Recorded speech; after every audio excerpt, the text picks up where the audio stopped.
السلام علیکم۔ میرا نام طیب ہاشمی ہے and I am a master student at technical university of Munich, اور میں نے ریسنٹلی اپنا یہ چینل اسٹارٹ کیا ہے، اور میں نے سوچا کہ پہلی ویڈیو جو میں اس پہ اپلوڈ کروں گا وہ ایک بک ریویو ہونا چاہیے۔ اور جو بک آج ہم ڈسکس کرنے جا رہے ہیں وہ کافی پاپولر ہے آج کل پاکستان میں، اور ہمارے پی ایم نے بھی اس کو ریکمینڈ کیا ہے، تو آپ سمجھ گئے ہوں گے کہ ہم کس کی بات کر رہے ہیں۔ Last Islamic history by Firas Alkhateeb. تو مزے کی بات یہ ہے کہ یہ بک میں نے آئی گیس 4 سے 5 سال پہلے پڑھی تھی، جب یہ اس کور کے ساتھ اویلیبل تھی۔ اب تو ڈیفرنٹ ہو گیا اس کا کور، اور اس کے رائٹر جو ہیں وہ فراس الخطیب ہیں، ایک امریکن ریسرچر ہیں، ہسٹورین ہیں، جو اسپیشلائز کرتے ہیں اسلامک ہسٹری میں۔ تو آج ہم اس بک کے حوالے سے 5 پوائنٹس جو ہیں وہ ڈسکس کریں گے، تو اسٹارٹ کرتے ہیں۔ فرسٹ پوائنٹ میں کہوں گا کہ ہو شوڈ ریڈ دس بک، کس کے لیے ہے یہ بک؟ تو جو شخص بھی جس کی ابھی ہسٹری میں اتنی نالج نہیں ہے، اسلامک ہسٹری میں، اور وہ بالکل بگنر ہے، تو this book would be an ideal start for him or her, کیونکہ یہ ایک بہت ہی بریف اوور ویو ہے اسلامک ہسٹری کا، کوئی اتنی زیادہ ان ڈیپتھ انالیسز اس میں نہیں ہے، ڈیٹیلز نہیں ہیں، تو بہت ایزی ہوگا یہ کسی بگنر کے لیے ساری چیزوں کو ڈائجسٹ کرنا اور ساری چیزوں کو سمجھنا۔ تو اس میں ایک آئی وڈ سے کہ ایک برڈز آئی ویو دیا گیا ہے، جتنی بھی آپ کی اسلامک ایمپائرس تھیں، اور جو ایونٹس آپ کے اس ٹائم پر ہوئے، تو بہت ایک شارٹ وے میں ان سب چیزوں کو جو ہے وہ ڈسکرائب کیا گیا ہے، تو بہت ایزی ہوگا کسی بھی بگنر کے لیے اس بک کو سمجھنا، اور ساری چیزوں کی ایک پکچر جو ہے مائنڈ میں آپ کی کریٹ ہو جائے گی اسلامک ہسٹری کی۔ سیکنڈ پوائنٹ جو ہم ڈسکس کریں گے وہ یہ کہ یہ بک اسٹارٹ میں کرونالوجیکل آرڈر میں ہے، یعنی جیسے جیسے ایونٹس ہوئے اس آرڈر میں ایونٹس کو ڈسکرائب کیا گیا ہے، لیکن اس کے بعد جیسے آپ آگے بڑھیں گے تو پھر ہسٹری جو ہے وہ تھوڑی ریجنل ہو جائے گی، ریجن وائز جو ہے وہ چیزوں کو ڈسکس کیا گیا ہے۔ جیسے کہ سب سے پہلے جو ہے رسول اللہ صلی اللہ علیہ وسلم کا دور، پھر خلافت راشدہ، اور پھر امید کا دور، بنو امیہ کا دور، بنو عباسیہ یعنی عباسد کیلیفیٹ ان کا دور، اور اس کے بعد جو ہے پھر آپ نوٹس کریں گے کہ ریجنل جو ہسٹری جو ہے وہ ڈسکس کی گئی ہے، ریجنز، کیونکہ جیسے جیسے ہم آگے بڑھتے جائیں گے اسلامک ہسٹری میں، آپ نوٹس کریں گے کہ بہت سارے ڈفرینٹ چھوٹے چھوٹے جو ہیں وہ ایمپائرس ڈفرینٹ ریجن میں کریٹ ہو گئے تھے، ہر کوئی الگ الگ ریجن پہ اپنی چھوٹی چھوٹی حکومت کر رہا تھا، تو ان سب کو پھر یہ اس طرح سے ڈسکس کیا گیا ہے۔ تھرڈ پوائنٹ جو ہے وہ یہ کہ شروع میں بک تھوڑی ڈیٹیلڈ ہے، جیسے خلافت راشدہ ہے اس کے حوالے سے کچھ چیزیں ہیں ڈیٹیل میں، بنو امیہ یعنی امیدس جو ہیں آپ کے، بنو عباسیہ یعنی عباسد کیلیفیٹ،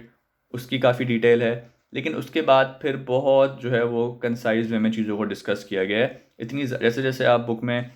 آگے بڑھتے جائیں گے ڈیٹیلز جو ہیں وہ کم ہوتی جائیں گی، اور اس کی ایک وجہ بھی ہے کیونکہ آپ یہ بک دیکھیں تو بہت ہی چھوٹی سی بک ہے یہ، تو کافی زیادہ چیزیں اس میں کور نہیں کی جا سکتی تھیں،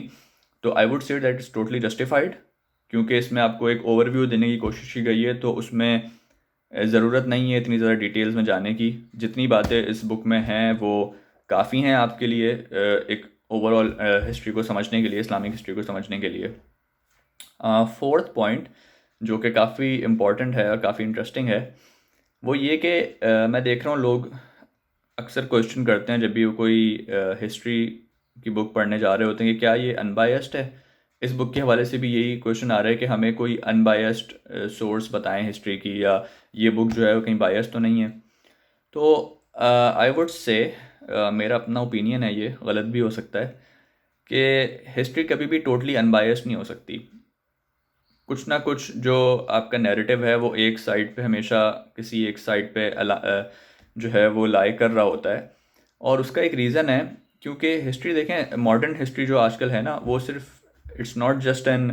آئی وڈ سے کہ کوئی ریکلیکشن آف ایونٹس نہیں ہے کہ پہلے یہ ہوا پھر یہ ہوا پھر یہ ہوا، اور جب ہم ہسٹری ڈسکس کر رہے ہوتے ہیں یا رائٹرس آف ہسٹری لکھ رہے ہوتے ہیں، تو they are not just interested in why what happened, they are more interested in why things happened. تو اس کی اگر میں اگزامپل لوں ماڈرن ایرا سے اپنی، تو جیسے یو ایس نے جب انویڈ کیا تھا عراق کو، تو سب کو پتہ ہے کہ وہ انویژن ہوئی تھی اور اس کو آپ ڈینائی نہیں کر سکتے. سب کو پتہ ہے کیا ہوا تھا, اس کے سارے آپ کے فیکٹ فگرز موجود ہیں. لیکن اگر آپ ڈسکس کرنا چاہیں کہ ایسا کیوں ہوا, انہوں نے کیوں انویڈ کیا, تو اس میں پھر آپ کو نظر آئے گا کہ کچھ لوگوں کی یہ رائے تھی, کچھ لوگوں کا یہ پرسپیکٹیو تھا کہ آئل فیلڈز کے لیے یو ایس نے کیا ہے, وہ اپنی اکنامیکل پاور بڑھانا چاہتے ہیں اور وہ اس پہ قبضہ کرنا چاہتے ہیں. یہ ایک نیریٹو یہ تھا کہ جو 9/11 کے بعد ٹیررزم تھا اس کو کاؤنٹر کرنے کے لیے یو ایس نے جو ہے عراق پہ انویژن کی. ایک نیریٹو یہ بھی تھا کہ بش ایڈمنسٹریشن میں کچھ ایسے لوگ تھے جو سمجھتے تھے کہ ان کی جو آئیڈیالوجی ہے, جو امریکن ڈیموکریسی ہے یا امریکن لبرلزم ہے, اس کو جو ہے وہ پروموٹ کرنا چاہیے, اس آئیڈیالوجی کو ہم ایکسپورٹ کریں دنیا میں, اس کو دنیا میں جو ہے پریویل کرنا چاہیے. ایک ریزن یہ تھا. تو یہ ساری چیزیں, سارے اس طرح سے ریلیٹڈ آرٹیکلز آپ کو جو ہے وہ ملیں گے. اب اگر آج سے 100 سال بعد میں ہسٹری لکھنے بیٹھتا ہوں تو میں یہ ساری چیزیں پڑھوں گا, اور اس میں سے جو نیریٹو مجھے سب سے لگے گا کہ سب سے زیادہ جس طرف میری انکلینیشن ہوگی, میں اس نیریٹو کو ریفرنس بنا کے پوری ہسٹری لکھوں گا. تو دیکھیں اس میں پھر آٹومیٹکلی ہر بندہ جو ہے وہ نیچرلی تھوڑا سا بائس ہوتا ہے. تو جب ہسٹورینس ہسٹری لکھتے ہیں تو پھر نیچرلی وہ ان کی کسی ایک سائڈ پہ انکلینیشن ہو جاتی ہے. تو میرا یہ ماننا ہے کہ ہسٹری کبھی بھی ٹوٹلی ان بائس نہیں ہو سکتی, اور جتنا زیادہ ان ڈیپتھ انالیسز ہوگا اتنا زیادہ جو ہے آپ کو اس میں بائسز ملنے کا چانس ہے. اس بک کی اچھی بات کیا ہے کہ یہ بہت ہی بریف اکاؤنٹ ہے, اتنا زیادہ اس میں کوئی ان ڈیپتھ انالیسز نہیں ہے. تو اس میں پھر آپ کہیں گے چانسز کم ہیں کہ یہ میں کوئی بہت زیادہ بائسنس ہو, کیونکہ اس میں کوئی زیادہ چیزوں کو ان ڈیپتھ ڈسکس نہیں کیا گیا کہ یہ اس لیے ہوا, یہ اس لیے ہوا. کچھ ڈیفینیٹلی کچھ اس میں بڑی اچھی چیزیں ہیں جو کہ کور کی گئی ہیں, بٹ اتنی زیادہ آپ کہیں کہ اس میں بائسڈ ہونے کا چانسز نہیں ہیں. تو یہ تھا ہمارا 4th پوائنٹ. اور 5th پوائنٹ جو ہے وہ یہ کہ اس میں آپ کو نظر آئے گا کہ بہت چھوٹے چھوٹے سے سنپٹس بھی موجود ہیں. آپ کہہ لیں کہ ان کو فن فیکٹس جن کو آپ کہتے ہیں وہ بھی موجود ہیں. کچھ پکچرز بھی ہیں اور کلرڈ پکچرز ہیں جس سے آپ کو ایک آئیڈیا ہوتا ہے کہ how things used to be. اور بہت زیادہ پکچرز نہیں ہیں, بہت لمیٹڈ کلیکشن ہے, لیکن بہت اچھا کلیکشن ہے, یعنی جس کو دیکھ کے واقعی آپ کو چیزوں کا جو ہے وہ ایک آئیڈیا ہو سکتا ہے. تو یہ آئی وڈ سے میرے 5 پوائنٹس ہے جو میں نے اس بک کو پڑھنے کے بعد میرے ذہن میں آئے. اور آپ لوگ بھی اس کو پڑھیں اور پھر کامنٹس میں اپنے اوپینین بتائیں کہ آپ کے کیا ٹیک اویز تھے اس بک سے ریلیٹڈ. تو انشاءاللہ اس کے بعد پھر کسی ویڈیو میں ملاقات ہوگی. اپنا خیال رکھیے گا. اللہ حافظ.